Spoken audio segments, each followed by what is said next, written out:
Se você já se pegou defendendo o Pica-Pau como se fosse questão de princípio, como se alguém que prefere a animação atual simplesmente não entende nada, esse vídeo é pra você. E não é pra te dar razão, é pra te dar algo melhor, clareza. Porque tem algo acontecendo com quem usa Pica-Pau como régua moral cultural. E não é só nostalgia, é identidade, é medo, é critério legítimo misturado com necessidade de estar certo. E enquanto você não separar uma coisa da outra, você vai continuar travado entre duas opções igualmente ruins. Aceitar tudo que sai hoje como evolução ou rejeitar tudo como decadência. Nenhuma das duas te serve. Então vamos destrinchar isso. Primeiro, o que você está realmente defendendo quando defende Pica-Pau? Não é o desenho, é o que ele representa pra você. Infância, claro, mas não só. Pica-Pau virou símbolo de um tipo de entretenimento que não pede desculpas, que não explica, que não ensina, que não tem agenda, que é caótico, imprevisível, tecnicamente impressionante e emocionalmente honesto na bagunça. E quando você compara isso com o que sai hoje, animações bonitinhas, educativas, certinhas, a diferença parece moral, parece que houve uma queda, parece que venderam a alma. E aí você pega Pica-Pau e transforma ele em bandeira. Isso não é inocente, não é só, eu gostava. Isso aqui é prova de que meu gosto é legítimo, de que minha geração teve algo especial, de que eu não sou manipulável. E o problema não é você sentir isso. O problema é quando você para por aí. Porque se Pica-Pau é só memória afetiva disfarçada de análise, você não tem critério. Você tem saudade com máscara intelectual. Mas se Pica-Pau tinha algo de verdade, algo estrutural, algo que explica por que funcionava, aí a gente tem conversa. Então vamos investigar. O que Pica-Pau tinha de fato? Agora, para entender isso melhor, a gente precisa desmontar a estrutura. Pica-Pau não era perfeito, não era alta cultura, não era profundo, mas tinha 3 pilares estruturais que explicam por que ele gruda na memória de quem viu e por que comparar tudo com ele vira tentação. Primeiro pilar: timing caótico e ritmo imprevisível. Pica-Pau não tinha batida de piada, não tinha setup punchline certinho, não tinha respiração educada, era caos organizado. A risada podia vir no segundo 5 ou no segundo 40. O Pica-Pau podia estar apanhando e, do nada, virar o jogo sem explicação. Isso cria o que a gente chama de atenção sustentada por imprevisibilidade. Você não sabia o que vinha, você não relaxava, e isso vicia. Compare com boa parte da animação atual. Timing seguro, piada telegrafada, estrutura em 3 atos visível a quilômetros. Funciona? Funciona, mas não tem o mesmo fator de risco. Segundo pilar, ausência de lição de moral. Pica-Pau não te ensinava nada, ele não tinha redenção, não tinha mensagem de amizade. Ele era egoísta, vingativo, caótico e ganhava, ou perdia. Mas nunca por fazer a coisa certa. Isso é raro, especialmente em entretenimento infantil, onde quase tudo hoje vem com moral da história embutida. E olha, não tô dizendo que moral da história é ruim, tô dizendo que a ausência de moral cria outra experiência. Pica-Pau era amoral, não imoral. Ele não celebrava a maldade, ele celebrava caos. E isso tem apelo, porque caos sem consequência é fantasia pura. Terceiro pilar: animação artesanal e técnica visível. Pica-Pau era caro, era feito à mão. Cada movimento era desenhado quadro a quadro, e isso aparecia na tela. A fluidez, o exagero, a expressividade, tudo isso custava tempo e dinheiro. E quando você via aquilo, mesmo sem saber explicar, você sentia o esforço. Sentia que tinha gente ali. Sentia que tinha risco, financeiro, artístico. Compare com boa parte da animação digital atual. Eficiente, limpa, segura. Funciona, mas não tem a mesma assinatura de risco. Então sim, Pica-Pau tinha algo objetivo. Não é só memória afetiva. Tinha estrutura, risco e escolha estética que explicam o impacto. Mas aqui vem a virada. Se Pica-Pau era tão bom assim, por que parou? E mais importante, por que você precisa que ele seja melhor que tudo? Porque uma coisa é dizer, Pica-Pau tinha qualidades estruturais. Outra coisa é dizer, nada hoje chega perto.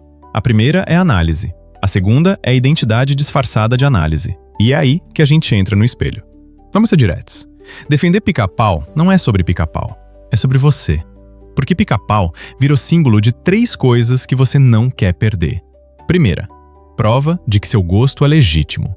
Se Pica-Pau era objetivamente superior, então você não é chato. Você não é preso ao passado. Você é alguém que sabe diferenciar a qualidade de modinha. E isso importa. Porque num mundo onde tudo é subjetivo, onde cada um tem seu gosto, onde tudo é válido, ter critério objetivo vira identidade, vira diferencial, vira orgulho. Então quando alguém diz Pica-Pau é superestimado, você ouve, seu gosto não vale. E aí você reage. Segunda, prova de que sua geração teve algo especial. Não é só sobre o desenho, é sobre pertencimento geracional. Nós vimos o bom vira cola social, vira forma de se diferenciar de quem só viu remake, vira forma de dizer, eu tenho repertório, eu tenho referência, eu tenho base. E quando a cultura atual parece rasa, você usa Pica-Pau como prova de que houve queda. Não há impressão, não há exagero, tinha algo de verdade, e perdemos. Isso te dá vocabulário, te dá posição, te dá dignidade. Terceira, prova de que você não é manipulável. Pica-Pau era puro, não tinha agenda, não tinha mensagem forçada, não tinha politicamente correto, era só entretenimento.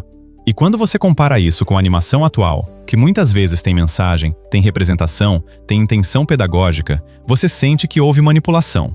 E usar Pica-Pau como régua é forma de dizer, eu sei quando estão tentando me vender algo. Olha, eu entendo tudo isso, e nada disso é errado, mas tem um problema. Quando você transforma Pica-Pau em símbolo identitário absoluto, você para de analisar cultura, você passa a catalogar derrotas. E isso te custa. Aqui está o que acontece quando nostalgia vira critério. Você para de consumir cultura. Você só valida ou rejeita com base em parece com o que eu amava? E isso te trava. Porque o mundo não vai voltar a fazer Pica-Pau. Não vai voltar a fazer animação artesanal cara e sem mensagem. Não por maldade, por incentivo. A animação digital é mais barata, mais rápida, mais segura. Mensagem pedagógica atrai pais, educadores, financiamento. Caos sem moral gera reclamação, processo, risco de marca. Então o mercado foi para onde o incentivo apontou. E você pode odiar isso. Pode chamar de venderam a alma. Pode dizer que perderam a coragem. Mas enquanto você estiver preso na comparação, você não constrói critério novo. Você só repete. Não é como era. E aí vem o custo emocional. Você perde a chance de identificar o que é bom agora. Porque tem coisa boa saindo. Tem animação arriscada. Tem narrativa corajosa. Tem técnica impressionante. Mas se você usa Pica-Pau como régua absoluta, você não vê. Porque não parece com Pica-Pau. E aí você fica preso entre duas opções ruins. Aceitar tudo que sai hoje como evolução natural e perder critério, ou rejeitar tudo como decadência e perder contato com o presente. Nenhuma das duas te serve. Então qual é a saída? A saída é separar critério de nostalgia. E aqui está a diferença. Nostalgia identifica sensação. Eu me sentia bem assistindo aquilo. Critério identifica estrutura. Aquilo funcionava porque tinha timing imprevisível, risco narrativo e ausência de moral pedagógica. Você pode ter os dois, mas precisa saber qual é qual. Porque se você confunde sensação com estrutura, você vai achar que só o passado tinha qualidade, quando na verdade, só o passado tinha você naquela idade, naquele contexto, naquela condição emocional.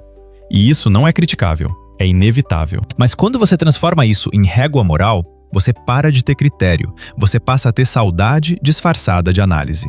Então como você constrói critério real? Passo 1. Nomeia o que você amava. Não Pica-Pau era melhor, mas Pica-Pau tinha timing caótico, risco narrativo, ausência de lição de moral. Isso te dá vocabulário. Passo 2. Procura esses elementos no presente. Não em desenho que parece Pica-Pau, mas em qualquer coisa que tenha as mesmas estruturas. Pode ser animação adulta, pode ser curta experimental, pode ser meme, pode ser videogame. Critério se transfere. Nostalgia? Não. Passo 3. Aceita que o contexto mudou e ajusta a expectativa. Não vai ter mais Pica-Pau sábado de manhã. Não vai ter mais curadoria centralizada. Não vai ter mais todo mundo viu. Mas você ainda pode ter caos, risco, imprevisibilidade, só que em outro formato, outra plataforma, outro incentivo. E quando você entende o incentivo, você para de ficar frustrado com o sintoma e passa a navegar o sistema. Isso não é aceitar mediocridade, é ter critério aplicável. Então, o que está acontecendo com quem acha que Pica-Pau era melhor que tudo hoje? Duas coisas ao mesmo tempo. Uma, você identificou algo real. Pica-Pau tinha estrutura objetiva que explica por que funcionava. Não é só memória afetiva. Tinha timing, risco, ausência de moral pedagógica. Isso é critério legítimo. 2, você transformou isso em identidade.